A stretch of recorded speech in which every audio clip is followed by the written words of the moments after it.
সাকিবের বিরুদ্ধে আইনি ব্যবস্থা নিচ্ছেন বুবলি।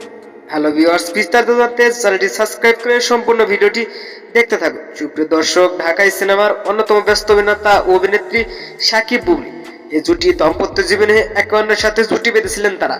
পাশাপাশি একজন আরেকজনকে নিয়ে মন্তব্য করে বসেন সোশ্যাল মিডিয়ায়। তার কারণে ব্যক্তিগত দ্বন্দ্ব রয়েছেন তারা। আর তাই তাদের ব্যক্তিগত দ্বন্দ্বের কারণে সাকিব বুবলি এখন সেপারেট। কিন্তু এবার সবকিছু পিছনে ফেলে দ্বিতীয় সন্তান বীর ও বুবলিকে নিয়ে ক্যামেরা বন্দী হয়েছিলেন সাকিব খান। এ খবর সামাজিক যোগাযোগ মাধ্যমে প্রকাশ করেন সাকিব খান। হঠাৎ সাকিব খান বুবলি একই ফ্রেমে, এ নিয়ে সোশ্যাল মিডিয়ায় ব্যাপক আলোচনার সমালোচনা। বলেছেন সব রাগ অভিমান ভুলে আবার এক হলেন সাকিব বুবলি। কিন্তু আজ একটি সংবাদ মাধ্যমকে সাকিব খান বলেন, বুবলি কোনো আমার বিরুদ্ধে আইনি ব্যবস্থা নেব না, বুবলি তো আমাকে অনেক সম্মান করে। সো ভিউয়ার্স, হঠাৎ সাকিব খান বুবলিকে নিয়ে প্রশংসা করে যাচ্ছে। এই বিষয়টি নিয়ে আপনি কি ভাবছেন সেটা ভেবে কমেন্ট করতে পারেন নিচে কমেন্ট বক্সে। ধন্যবাদ আমাদের পুরো ভিডিওটি উপভোগ করার জন্য।